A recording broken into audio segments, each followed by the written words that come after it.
Hi there and welcome back to another video of jPlay. I'm Marcus and I have to admit it's quite a while. I've been recording my last video. I was really struggling with a bad cold. Now I'm on vacation, but still I want to give you a short overview about Norderwind here. So hello from the Netherlands. Norderwind is a game for 2 to 4 players. It plays around in 45 to 60 minutes depending on how quick you play that game, and I think the designer, everyone should be familiar with this one, is Klaus Teuber. I think it's best when I show you the game while playing 2 or 3 rounds of it, so this is what you can expect from today's episode.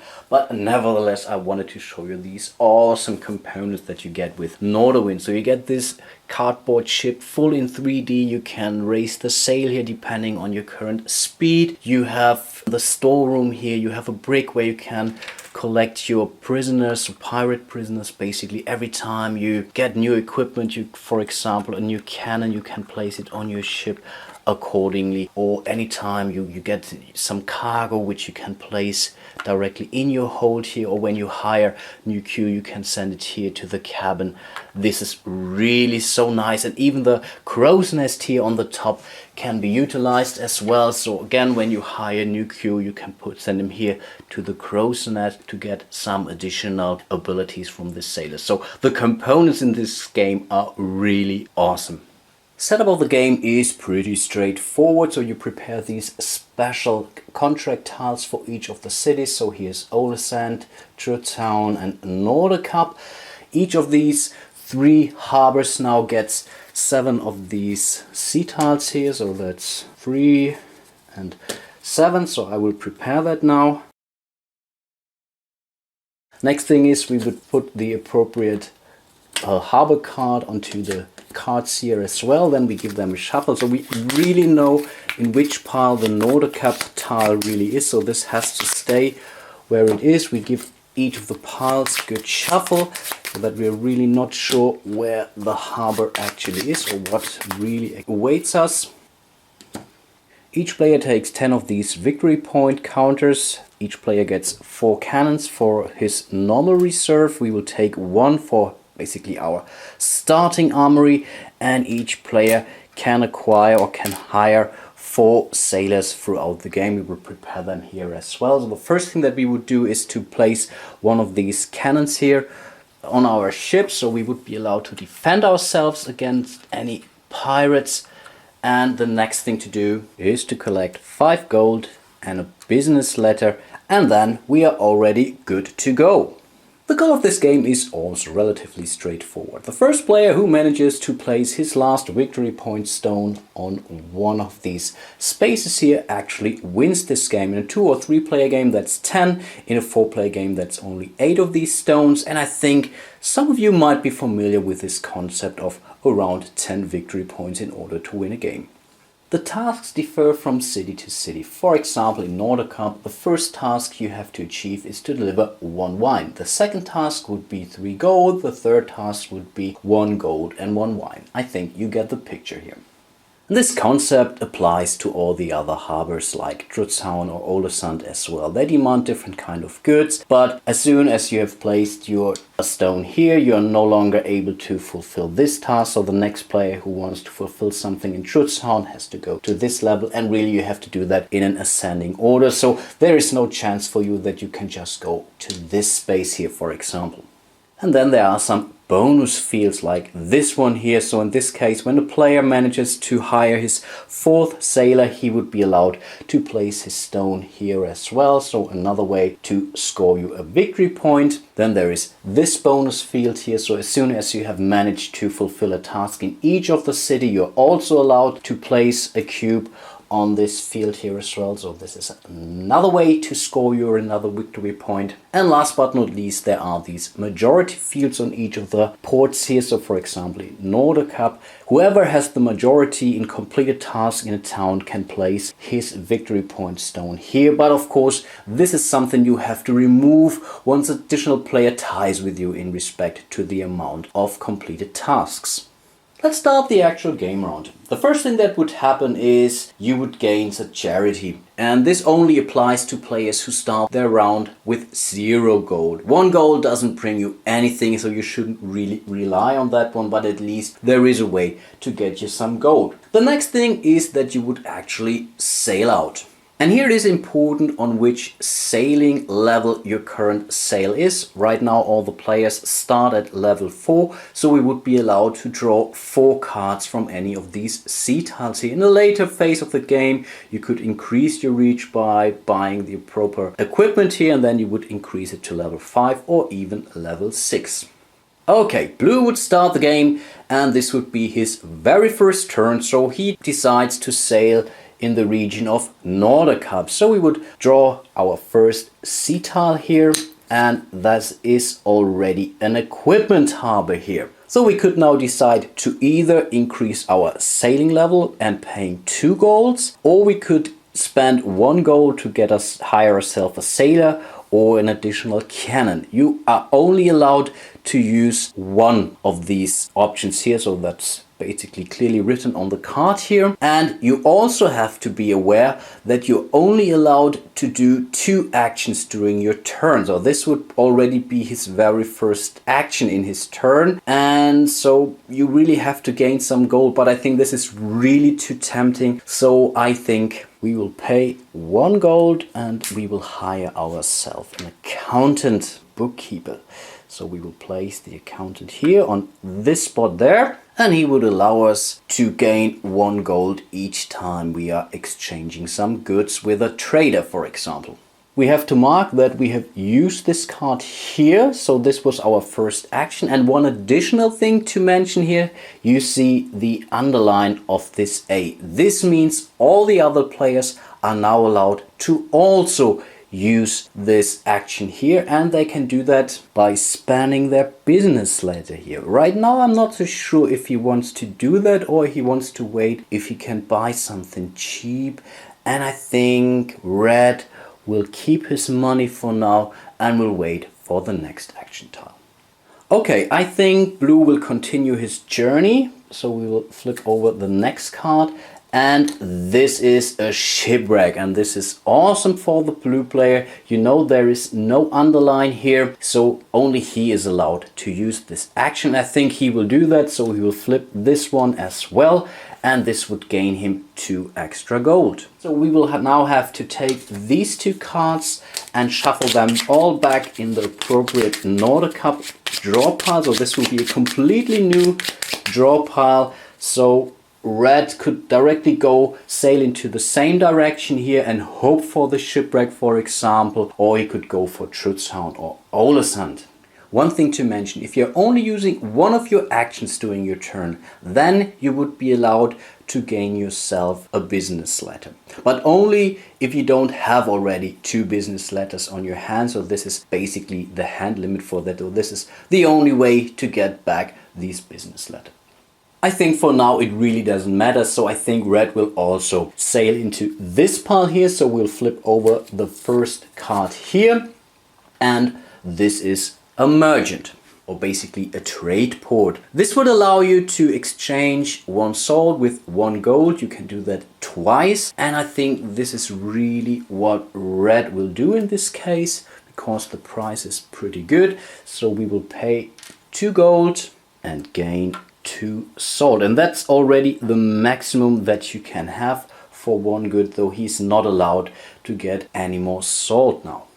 This card would allow the Blue player to use his business letter as well, and this is definitely a no-brainer. So Blue will give away his business letter. He will also pay 2 gold and gain 2 salt as well.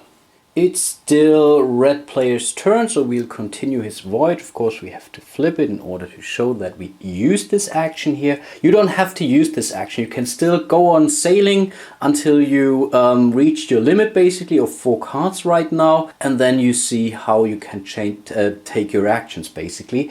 But for now, we will take the second tile here. Again, this would be the equipment harbor here. And I think Red might think of using that here as well. So he will pay also 1 gold and hires himself a boatsman, which would double the amount of goods you are allowed to trade with a trader here, with a merchant. So again, these were the 2 actions that Red has taken. And then we will reshuffle the pile here. And then we start a new round, and I'm thinking of sending Blue into the harbor of Trutztown here. So let's draw our first tile. Again, that's a trade port. And here we can basically exchange a fish with 1 gold. You can do that 2 times. And of course, this is also a no-brainer for the blue player. So he spends 2 gold and gets 2 fish in return. But now Red will use his business letter as well. And I think for him it should be okay to spend maybe... Nah, but what the heck. Let's go for both gold and also get 2 fish in return. So this card has been used, and I think Blue will continue sailing. He's still doing good. So let's draw the next tile. And here we have some fog. First time we will have to roll the event die. Perfect. So this is the event die, and the die shows different results. For once, we find a treasure. We gain 1 gold. Here we have to face a pirate, strength 2. The same applies here. A strength 3 pirate and a strength 1 pirate.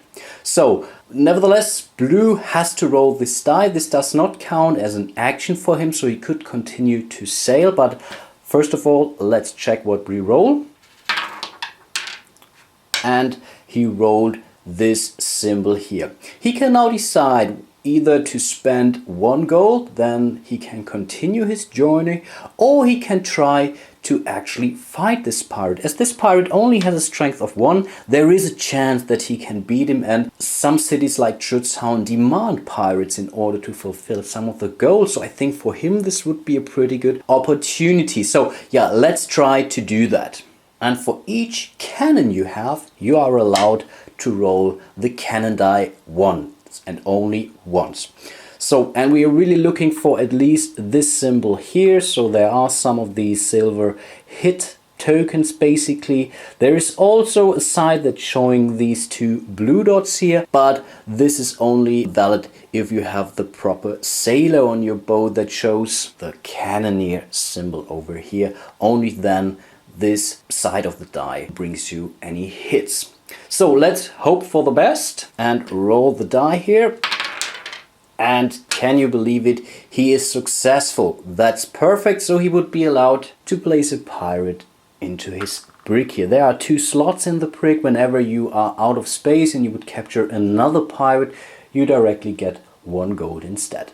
As this was not an action, and as Trutztown demands a pirate for his very first task or mission, I think for him it's also a no-brainer to continue sailing. This is not an action, so we would be allowed to draw an additional sea tile here.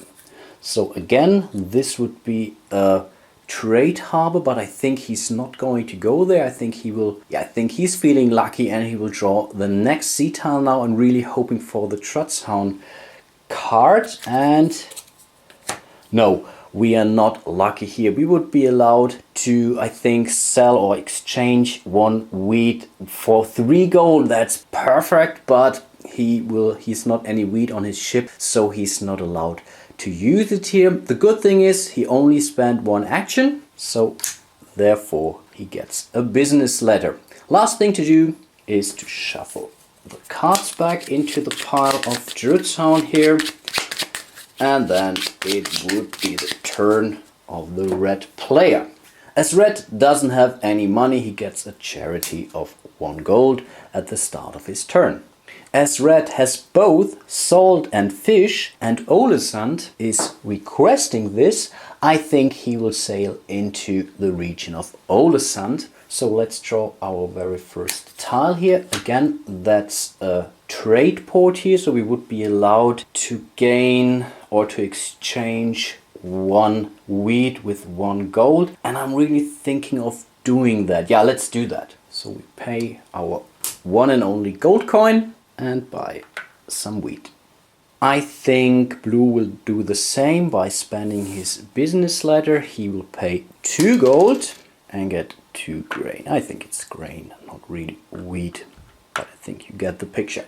So we spend our very first action here. We are allowed to continue, and I think this is what we are about to do. We want to find Olesund. Again, we have an equipment port. I think we are not going to use that, so we will continue sailing. Then we have a great way. Oh, this is awesome. We could sell 1 fish, or basically 2 fish, for 3 gold each, and this is so perfect. As Red is quite broke, he definitely needs some money, so we will sell 1 fish here and get 3 gold in return. Of course, this was our second action here, so we are not allowed to search for Olesund, but we really needed that money here, so we will end our turn here. Give the pile a good shuffle, and then it would be blue player's turn, and I think as he also have fish and salt in his hold, he will definitely go for Olesund here as well, because he definitely can fulfill his first contract and he really wants to take it away from the red player. So let's start our turn by going here. Okay, this is a wood basically. Yeah, that's tree. That's really nice symbol here. It took me a while to get to know that, but that's definitely a tree. He doesn't have a tree, doesn't have any space in his hold, so he has to continue to move on. So this is his second one. Here's the same, so this was perfect match. So this pile really brings you some wood for 1 gold. You can sell it for 3 gold, so this is good to know. Let's move on. This is again a trader, and I think we will use this trader here definitely.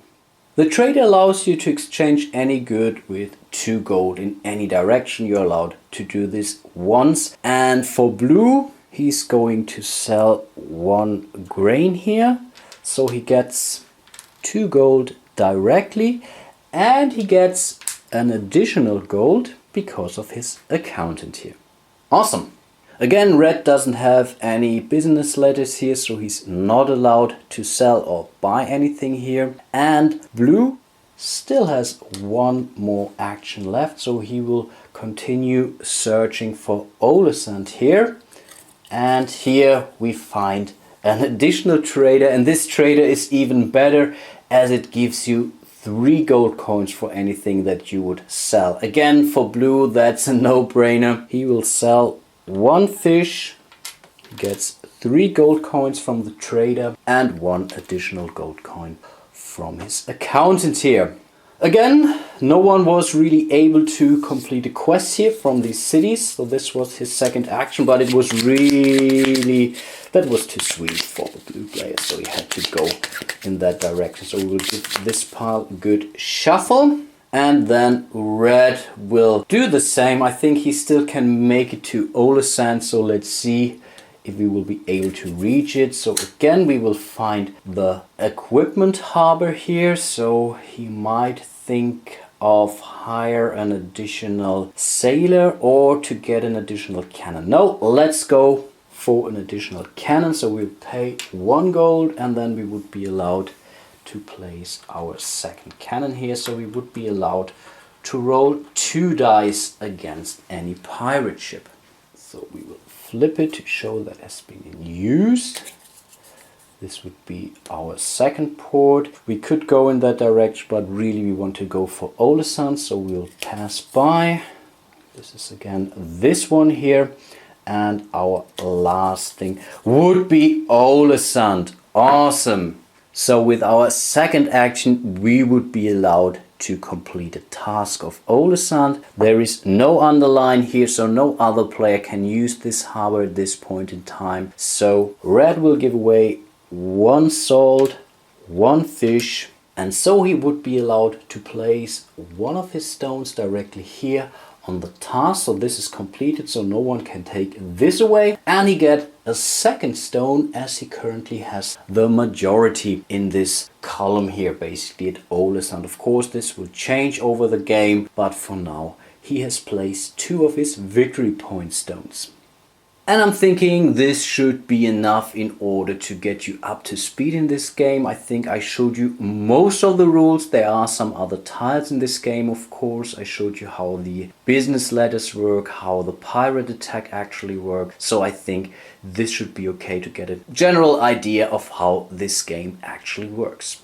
And this brings me to the end of my review for today. I have to say that I was a little bit skeptical about another game from Klaus Teuber, but really Norderwind has definitely something new to it. So it's really not Settlers of Catan, so you don't exchange anything, at least not between the players. Still you exchange some goods, but I think that's the name of the game here. I really like the idea about these tiles that are being reshuffled, so you have to remember where each of these tiles are, in which of the piles, so you have to lay out your strategy accordingly. I like the random element about the pirates here. For me, this could be a little bit more deeper, to be honest. I really love the components, they are great. I would have, let's say, preferred some black pirates here, so rather than having these blue tokens here, because they are not really completely different to the sails. Of course, here we have a light blue, there's a dark blue, but that's really something they did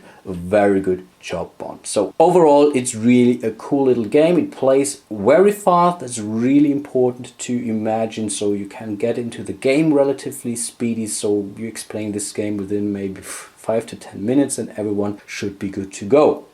I really hope you enjoyed my review of Norderwind today. Hope to see you soon in one of my next videos, and until then, bye bye.